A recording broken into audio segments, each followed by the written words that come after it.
Session 3 of our faith group series, David, a man after God's own heart. Thus far, we've seen how David's career got off to a great start.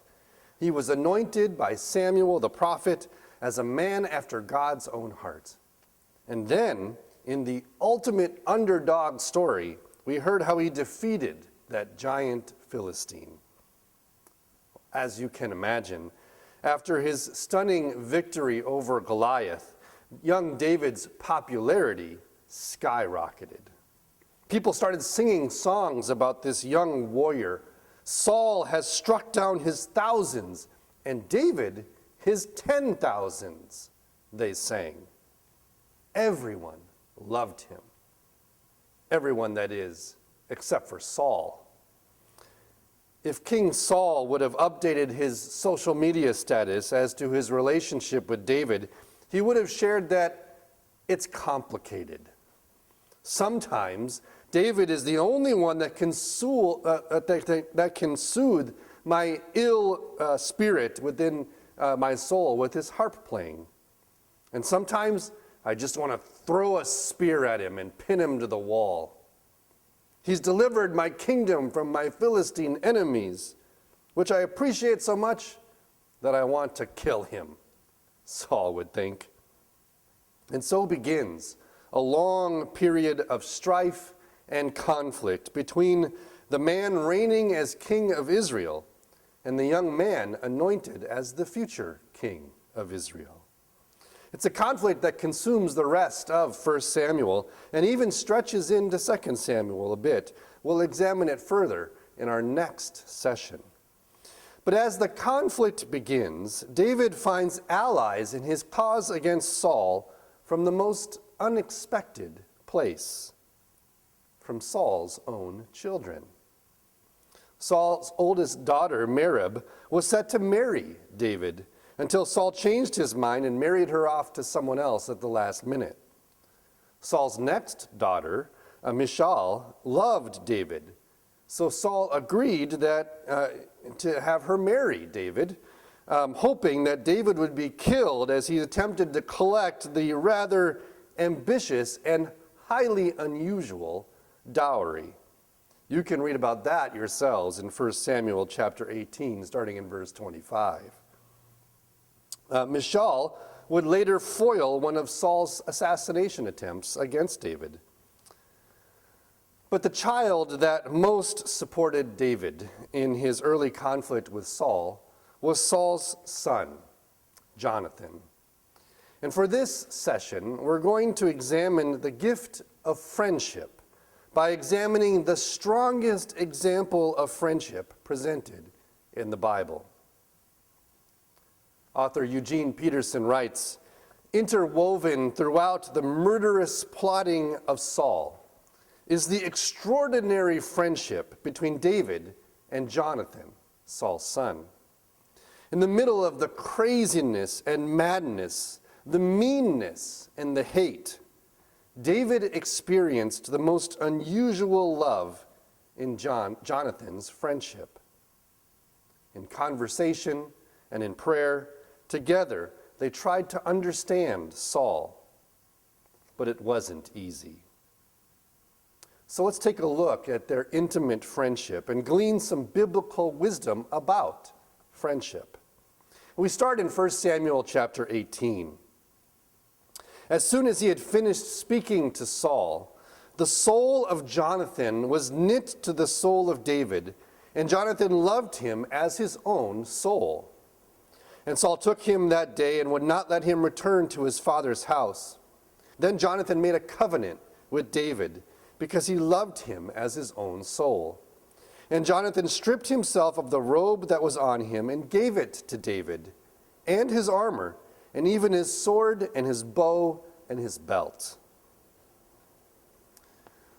Well, I remember when I was a kid, and a few close friends of mine became blood brothers. You know, we'd pick a scab and swap the blood to show our bond to one another. Today, kids become BFFs, best friends forever, or besties. There's something significant about becoming a best friend, isn't there? It denotes a level of closeness. It demands a standard of commitment and trust. It's an unbreakable bond. Well, in David and Jonathan, we see all of that and more. This scene from chapter 18 is powerful. Listen again to how their bond is described. The soul of Jonathan was knit to the soul of David. Jonathan loved him as his own soul. Jonathan made a covenant with David. And then you have this strange handing over of Jonathan's robe and armor and even his weapons. And by doing this, Jonathan's effectively ceding his right of succession to the throne of Israel to David. It's a profound sacrifice. And what an amazing love that this is. Such a powerful example of deep friendship. And it brings us to the first truth about Christian friendship. Friendship is spiritual. Listen to how Eugene Peterson puts it. Friendship is a much underestimated aspect of spirituality. It's every bit as significant as prayer and fasting. And then I love what he says here. Like the sacramental use of water and bread and wine, friendship takes what is common in human experience and turns it into something holy. How has God used friendships to sustain you and to strengthen your faith? Many of us wouldn't have gotten through the pandemic season if it wasn't the lifeline that friendships offered to us. If you happen to be in Cashwise on a Friday morning, you probably see me sitting there at Caribou Coffee. I meet every single week that I can with some close friends and some partners in ministry. We've been doing this for about 20 years. Now, all of the football talk and joking around may not seem spiritual, but the close friendships that we've formed, these bonds, the love and support that we have and offer to one another, and through our digging into the Word and powerful prayer intercessions, it takes what is ordinary and it makes it holy. And I'm so thankful for those friends. Peterson notes that the sacrifice that Jonathan made and how essential the friendship was for David. He said Jonathan risked losing his father's favor and willingly sacrificed his own royal future. And while it's highly unlikely that David would have, and he says it's highly unlikely that David would have persisted in serving Saul as he did without Jonathan's friendship there. Peterson writes that Jonathan's friendship entered David's soul in a way that Saul's hatred never could. Well, we pick up the story of David and Jonathan's friendship in chapter 20 of 1 Samuel. David comes to Jonathan worn out and distressed after escaping several attempts on his life. And Jonathan reaffirms his commitment to David. And together they hatch a plan to discern once and for all Saul's intentions for David.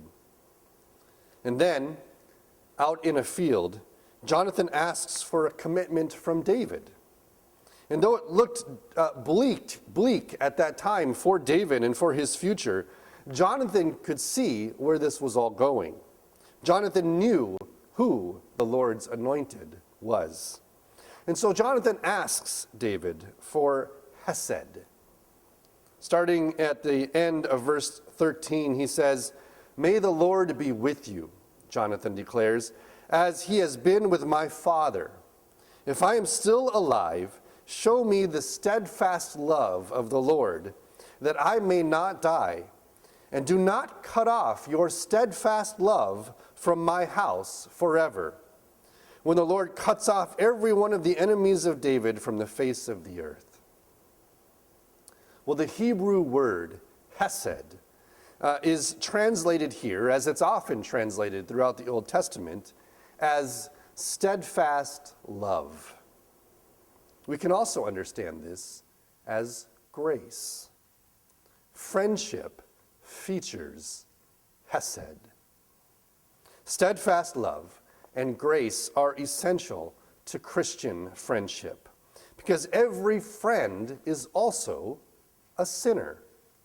So every friend is capable and prone to screwing up. So grace is needed to restore friendship and to remember that commitment to one another. Years after this episode in chapter 20, when David had ascended the throne and put down his enemies, this hesed commitment comes into focus. In 2 Samuel chapter 9, King David asks, "Is there not still someone of the house of Saul, that I may show the kindness of God," or hesed, "to him?" Well, it is revealed that there is indeed someone, Jonathan's son, a crippled man named Mephibosheth. Say that 5 times fast.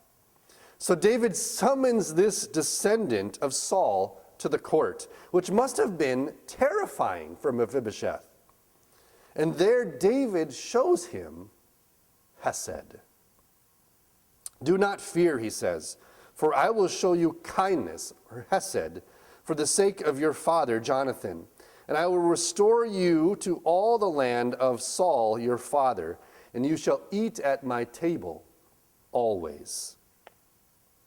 David's hesed commitment to Jonathan extended to Jonathan's son, who, though he could be considered a threat and an enemy to David, was given the honor of eating at the king's table. Well, finally, friendship endures. The plot David and Jonathan concocted to revealed that Saul indeed was determined to have David killed. And there was no more future for David in Saul's presence. And what's more, David needed to flee immediately. So at the end of chapter 20 in 1 Samuel, David sees his friend for the last time. And it's an emotional parting. Starting in verse 41, David rose from beside the stone heap and fell on his face to the ground and bowed 3 times. And they kissed one another and wept with one another, David weeping the most. Then Jonathan said to David, "Go in peace, because we have sworn both of us in the name of the Lord, saying, 'The Lord shall be between me and you, and between my offspring and your offspring forever.' And he rose and departed, and Jonathan went into the city." Friendship endures. It had endured the hostility of Jonathan's father. It will endure the preceding pursuit of David as an outlaw. It even endures Jonathan's death, for which David bitterly mourns. It endures Jonathan's son, as we just heard. As old Michael W. Smith sang back in the 90s, "A friend is a friend forever, if the Lord is the Lord of them." What have your friendships endured? Pandemics, politics, cancer battles, the ups and the downs of life. Where would you have been without your friends? And what chance does evil stand against the power of friendships? Romans 12:21 declares, "Do not be overcome by evil, but overcome evil with good." And much of that goodness comes through our friendships. Eugene Peterson writes, "Bound in the covenant of Jonathan's friendship, David is protected. None of Saul's evil gets inside of him. In the face of such concentrated goodness, evil is powerless to maintain itself." Well, finally, there is a friendship that makes even David and Jonathan's look weak. In the beginning of his gospel, John describes Jesus as the Logos, the Word. And that Word was in the beginning. Everything was created through him. Indeed, that Word is God. And that Word became flesh and dwelt among us. And then, later in his gospel, as Jesus, the Word, approached his death, he said this, "Greater love has no one than this, that someone lay down his life for his friends. You are my friends if you do what I command you. No longer do I call you servants, for the servant does not know what his master is doing, but I have called you friends. For all that I have heard from my Father, I have made known to you." The creator of the universe, the Son of God, is not only your Lord and your Savior, but he also calls you his friend. Think about that. And then talk about that. Talk about that with your friends. Thanks for joining. I'll see you in church.